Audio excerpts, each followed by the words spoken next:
Number एक। Number दो, हमने बात करनी है जलसे में लोग कितने आए और कहां कहां से आए।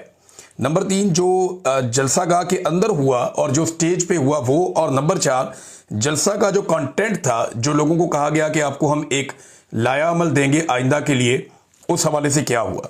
ये इंपॉर्टेंट चीज़ें हैं जो मैं आपके साथ शेयर करूंगा। नंबर एक तो ये है कि इंतजामात जिस तरह के थे, जिस तरह का एरिया चूज किया गया, लोगों ने बहुत शिकायत की कि यहाँ पे स्मेल आ रही है, जानवरों की वहाँ पे आलाइशें थी, वहाँ बहुत बदबू थी, कचरे का ढेर था जिसको हटाकर ये जलसागाह बनाई गई है। लिहाजा ये जगह ठीक नहीं थी। इससे बहुत बेहतर जगहें पेशावर में मौजूद हैं जहाँ पे ये जलसा हो सकता था, लेकिन डेलिबरेटली इस जगह का इंतखाब किया गया। और जो इंतज़ामिया की तरफ से रुकावटें खड़ी की गई, ये मैं इंतज़ामिया की बात कर रहा हूँ, तो खैबर पख्तूनख्वा की जो सरकारी मशीनरी है, जिस तरीके से उन्होंने रुकावटें खड़ी की, उनकी वजह से भी लोगों को बड़ी दिक्कत पेश आई। और एक और चीज़ जो मुझे कुछ जर्नलिस्ट हैं वो बड़े हैरान हो रहे थे अपने, क्योंकि एक बड़ी लंबी इस पर ट्रांसमिशन की, तो हमें एक दो जर्नलिस्ट, मेरी फ़ोन पे उनसे बात हुई, शाकिर अवान साहब ने बताया, कहते जी पुलिस का इंतज़ामिया का रवैया बड़ा अजीब था। ऐसा लग रहा था कि पाकिस्तान तहरीके इंसाफ का जलसा जिस सूबे में हो रहा है या जिस इलाके में हो रहा है, ये वहाँ उनकी हुकूमत नहीं है, ऐसा लग रहा था। तो ये जनाब जलसे के इंतज़ामात हैं। वैसे ये मिर्ज़ा अफरीदी साहब ने किया, तो ये इतनी बदबूदार जगह को क्यों चुना? वहाँ पे गट्टा मिट्टी, बहुत ज़्यादा मिट्टी उड़ रही थी। सहाफ़ियों ने शिकायत की, लोगों ने शिकायत की कि एक हमें धूल मट्टी के अंदर ला के यहाँ पे जलसा करवाया गया, और स्टेज तो बहुत बड़ा, बहुत ऊंचा, बहुत दूर बनाया गया था, तो वहाँ पे तो प्रॉब्लम होना नहीं था। बहरहाल उसके बाद जो दूसरी चीज़ है वो ये है कि जलसे के अंदर कंटेंट देखें, लोग तो बहुत बड़ी तादाद में आए, नो डाउट। 2-2, 3-3 किलोमीटर तक लोग बता रहे हैं कि अवाम बाहर फिर रही थी सड़कों पे, और बाहर भी एक बड़ा जम्मे गफीर था। ये मैं कहूँ कि ये पाकिस्तान तहरीके इंसाफ का सबसे बड़ा जलसा था तो नहीं था, ये मैं कहूँ कि ये पेशावर का सबसे बड़ा जलसा था तो नहीं था, लेकिन ये मैं कहूँ कि ये जलसा तगड़ा था, ये बिल्कुल ठीक है। ये तगड़ा जलसा था। इमरान खान ने कॉल दी हुई थी, लोगों ने निकलना ही निकलना था, लोगों ने आना ही आना था। इमरान खान की कॉल पे लोग आ गए। अब जो इस वक्त हुकूमत है, वफाकी हुकूमत, PMLN वगैरह, वो ये कहेंगे जी कोई भी नहीं आया, और जो पाकिस्तान तहरीके इंसाफ के लोग हैं वो कहेंगे जी बहुत ज़्यादा लोग आए। लेकिन अगर आप विजुअल्स देखें तो आपको पता चलेगा कि इमरान खान की कॉल पे लीडरलेस जलसा था। लीडर तो था ही नहीं ना। ये जितने लोग हैं इनसे तो अवाम नाराज है। पाकिस्तान तहरीके इंसाफ का कारकुन अपनी जो लीडरशिप है उससे नाराज है कि आप प्रोटोकॉल एंजॉय कर रहे हैं, आप AC वाले कमरों में बैठे हैं, आप बेहतरीन खाने खा रहे हैं, आप इक़्तिदार के नशे में हैं, और हमारा लीडर जेल में है। तो लोग इनसे नाराज हैं। लेकिन इस नाराजगी के बावजूद लोग आए, लोगों ने इनको बर्दाश्त भी किया, लोगों ने इनको सुना भी, सिर्फ इमरान खान के मुंह को कि जनाब इमरान खान कह रहा है। गुज़िश्ता रात जब जलसा होना था उससे एक रात पहले अलीमा खानम गई थी वहाँ स्टेज पे, उन्होंने वो सारा देखा भी था। लेकिन अभी जब हमने देखा कि लोग तो बहुत बड़ी तादाद में पहुंचे, तमाम जर्नलिस्ट हैं उन्होंने ये रिपोर्ट किया। रिजवान गलदी साहब थे, उन्होंने बताया, सदीक जान साहब वहाँ पे थे, उन्होंने बताया, और हमारे जो दोस्त वहाँ पे सहाफ़ी मौजूद थे, उन तमाम ने एक ही बात बताई कि लोग बहुत बड़ी तादाद में आए और हर तरफ से निकल कर आए। यानी अटक के अंदर जितना जुल्म किया गया मेजर ताहिर सादिक साहब के साथ, उनकी बेटी एक बहुत बड़ा काफिला लेकर इसके बावजूद निकली अटक से, और वो गई। जो आलिया हमजा साहिबा ने किया, उन्होंने बाकायदा कैंप्स लगाए और बड़ी तादाद में उन्होंने पंजाब से लोगों को पहुंचाया।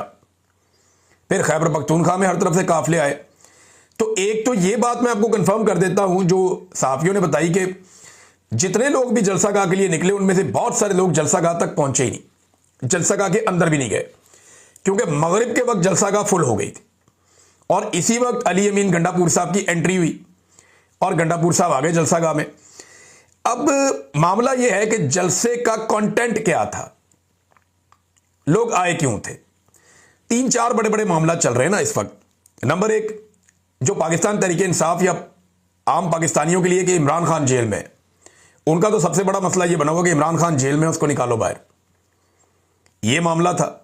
तो इसके लिए लाया अमल क्या होगा, आगे हिकमत अमली क्या है, आगे लाइन ऑफ एक्शन क्या है, ये बताना था। अली अमीन गंडापुर साहब ने वादा किया था, मैं ये बताऊंगा। नंबर एक तो ये चीज।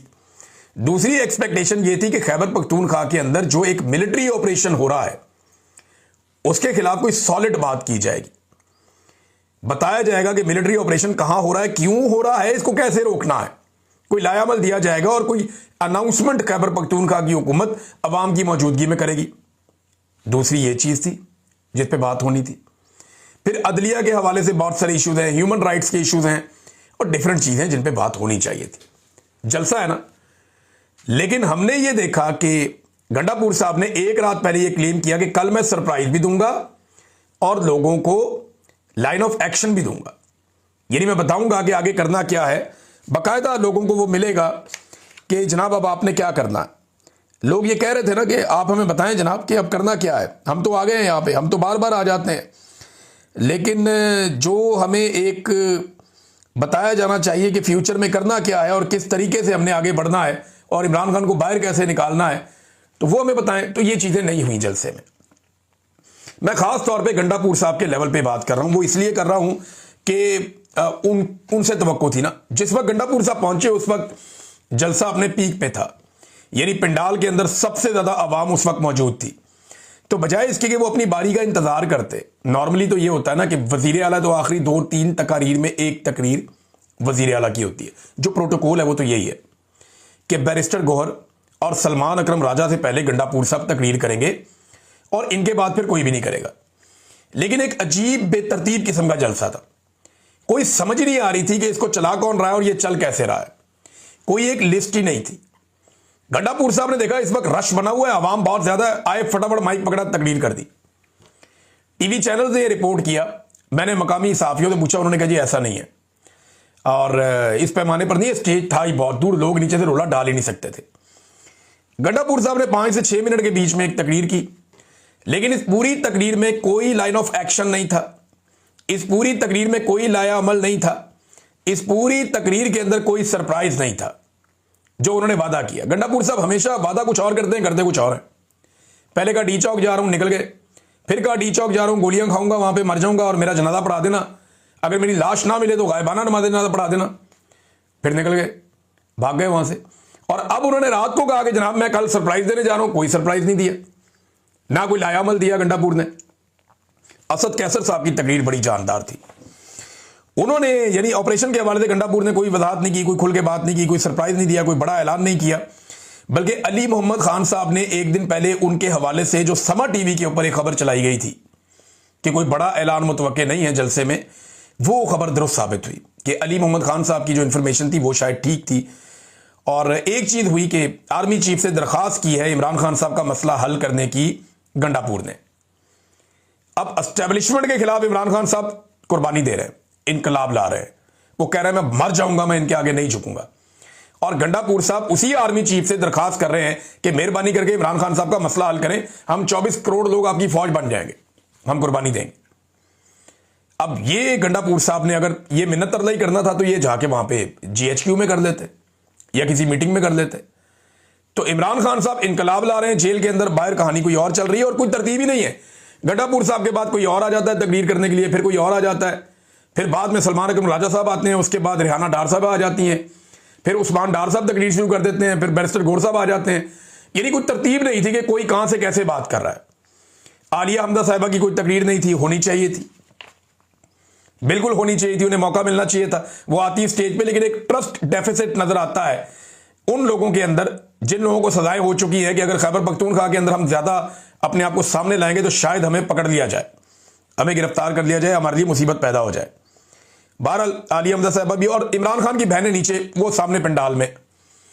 अब सारे ये कहेंगे वो अपनी मर्जी से थी। मेरे ख्याल में उनसे दरखास्त करनी चाहिए थी कि अगर वो नेशनल मीडिया पे आके, सोशल मीडिया पे आके, मुख्तलिफ प्लेटफॉर्म्स पे आके, इंटरनेशनल मीडिया पे बैठ के जो इमरान खान का जेल में मौक़िफ़ है वो अगर सबके सामने बयान कर सकती हैं तो इस पंडाल से भी उनको मौक़िफ़ बयान करना चाहिए था और सबको बताना चाहिए था कि इमरान खान ने जेल से पाकिस्तानियों के लिए क्या पैगाम भेजा है।